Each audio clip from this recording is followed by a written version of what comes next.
Hello guys, ये heredity evolution chapter का तीसरा लेक्चर है। इससे पहले 2 लेक्चर मैंने ऑलरेडी कर रखे हैं। अगर आपने उन्हें नहीं देखा है तो उसे जरूर देखें। फर्स्ट पार्ट में मैंने हेरिडिटी का डेफिनेशन बताया था, उसके बाद मैंने मोनो हाइब्रिड क्रॉस के बारे में बताया था, और फिर मैंने सेकेंड पार्ट में डाई हाइब्रिड क्रॉस के बारे में डिस्कस करा था। और ये दोनों एक्सपेरिमेंट मेंडल का था, तो ग्रेगर जोहान मेंडल, जिन्हें फादर ऑफ जेनेटिक्स कहा जाता है, उनके बारे में था। तो इसमें मैंने कुछ टर्म्स यूज किया था, उस टर्म्स के बारे में समझना है। जैसे कि important terms related to heredity. सबसे पहला क्रोमोसोम, तो ये होता क्या है? It is a thread like structure.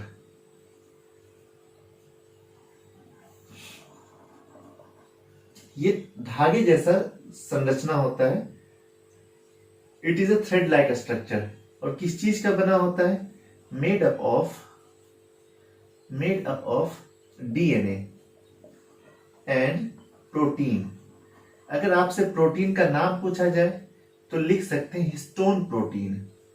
तो ये डीएनए और प्रोटीन का बना होता है। डीएनए का फुल फॉर्म अगर बोला जाए तो डीऑक्सी राइबोस न्यूक्लिक एसिड होता है। डीऑक्सी राइबोस न्यूक्लिक एसिड होता है। तो क्रोमोसोम क्या होता है? थ्रेड लाइक स्ट्रक्चर होता है जो डीएनए और एक प्रोटीन का बना होता है। डीएनए का मतलब क्या होता है? डीऑक्सी राइबोस न्यूक्लिक एसिड होता है। ये क्रोमोसोम हमेशा पेयर में होते हैं।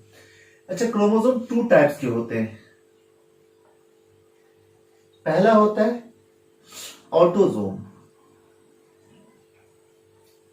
और दूसरा होता है सेक्स क्रोमोसोम। एक होता है ऑटोसोम और एक होता है सेक्स क्रोमोसोम। अगर मैं इंसान की बात करूं तो ये सेम होते हैं मेल एंड फीमेल में। Same in male and female, और ये डिफरेंट होते हैं। इसकी अगर बात करें इंसान में तो ये 22 पेयर होते हैं, और इसकी बात करें तो 1 पेयर होते हैं। मेल में कैसा होता है? मेल में XY टाइप का होता है, और फीमेल में कैसा होता है? फीमेल में XX टाइप का होता है। तो ये वर्ड क्रोमोसोम से रिलेटेड है, तो मैंने कुछ क्रोमोसोम से रिलेटेड वर्ड्स आपको बताए हैं। ये ऑटोसोम और ये सेक्स क्रोमोसोम, ये 22 पेयर बोले तो 44 होते हैं। और ये क्रोमोसोम थ्रेड लाइक स्ट्रक्चर, जो आपका शकल सूरत, बालों का कलर, आईज का कलर, ये सब जो आपके बनते हैं वो सबके सब क्रोमोसोम पर डिपेंडेंट होते हैं। तो आपके पास जैसा क्रोमोसोम होगा वैसा ही आपका बॉडी स्ट्रक्चर डिजाइन होगा, जो मम्मी डैडी से आपको मिलता है। ठीक है, तो ये हो गया क्रोमोसोम के बारे में कुछ बातें। अब इसके बाद हम एक टॉपिक देखेंगे जो मैंने आप लोगों को डिस्कस करा था, वो होता है अलील। दूसरा अलील। अब इस अलील को देखेंगे। जब मैं इसे रफ कर देता हूं, अब मैं, है ना,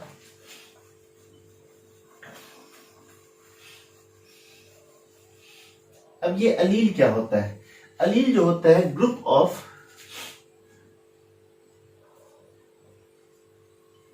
ऑफ ट्रेट्स होता है। ट्रेट्स मतलब character.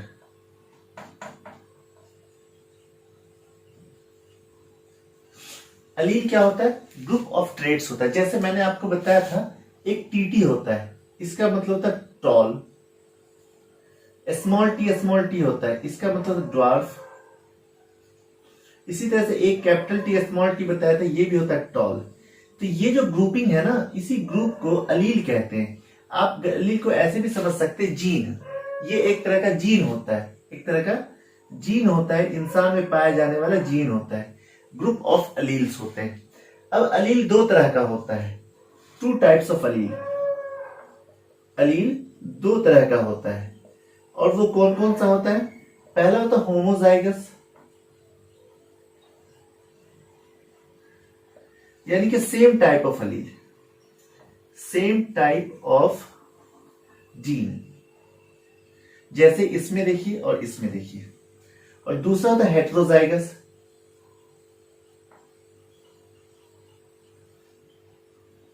Different type of gene.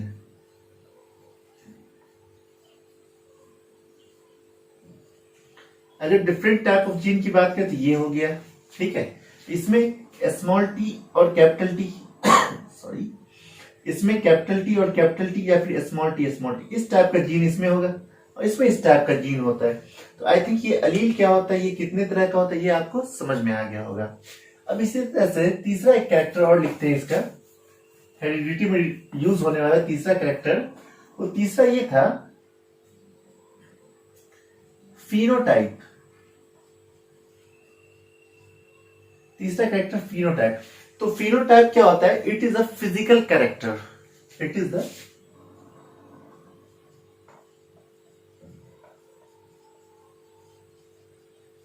Physical appearance of any organism. यानी कि आपने किसी ऑर्गेनिज्म को देखा और वो देखने में कैसा था, देखने के बाद जो आप डिस्कस करते हैं, कंक्लूजन निकालते हैं, उसको कहते हैं फिनोटाइप। ठीक है, देखने में, जैसे मैंने बोला था कि जब मेंडल बाबा ने क्रॉस करवाया था मोनोहाइब्रिड क्रॉस में, एक टॉल प्लांट था एक ड्वार्फ प्लांट था, इन दोनों को क्रॉस करवाया तो सबके सब रिजल्ट F1 जनरेशन में सबके सब टॉल निकले थे, लेकिन सबके जीन अलग अलग थे। तो देखने के बाद जो आया था, देखने के बाद सारे प्लांट टॉल आ रहे थे, तो उसको कहते हैं फिनोटाइप। फिनोटाइप इसी को अगर रेशियो में लिख देंगे तो फिनोटाइप रेशियो हो जाएगा।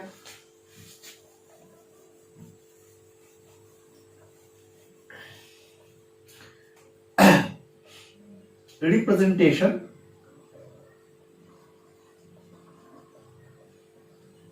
of physical appearance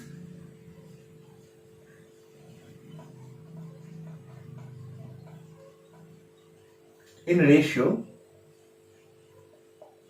is called phenotype ratio।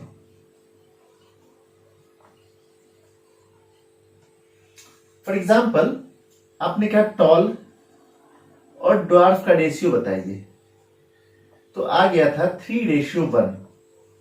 ये आप लोगों को याद होगा जब मैंने मोनोहाइब्रिड क्रॉस किया था।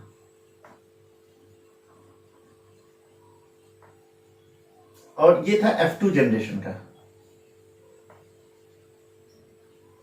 ये मैंने आप लोगों को फिनोटाइप रेशियो में बता दिया था।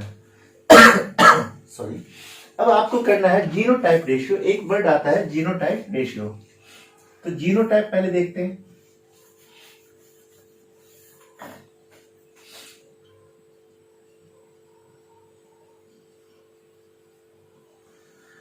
तो जीन्स किस तरह का अलील पाया जाता है, विच टाइप ऑफ अलील, अलील मतलब gene, found in any organism. किसी ऑर्गेनिज्म में किस तरह का जीन पाया जाता है, ये उसके बारे में इंडिकेट करता है। इसी जीनोटाइप को अगर रेशियो के टर्म में लिख दिया जाए तो जीनोटाइप रेशियो कहा जाएगा।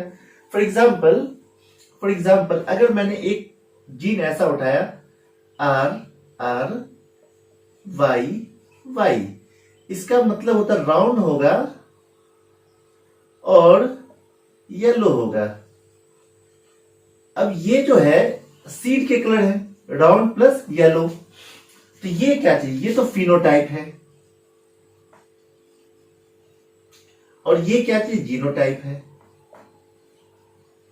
और ये है क्या चीज, आपस में अलील हैं, एक दूसरे का कैरेक्टर है, इसको कहते हैं जीनोटाइप। ठीक है, तो यहां पर कुछ टर्म्स थे, इस टर्म्स को मैंने आप लोगों को बता दिया कि ये टर्म्स कैसे कैसे हैं। इसके बाद मैंने आप लोगों को कराया था कि मेंडल ने 2 एक्सपेरिमेंट करे थे, उन दोनों एक्सपेरिमेंट के बारे में कराया था। अब एक लास्ट टॉपिक बचा हुआ है, उस लास्ट टॉपिक में हमको कराना मेंडल्स लॉ ऑफ इनहेरिटेंस। तो 3 लॉज हैं और साथ में एक टॉपिक बच रहा है सेक्स डिटर्मिनेशन ऑफ चाइल्ड। इसे हम नेक्स्ट लेक्चर में करेंगे। आज के लिए बस इतना ही, फिर मिलते हैं नेक्स्ट लेक्चर में। सी यू टुमारो, बाय बाय।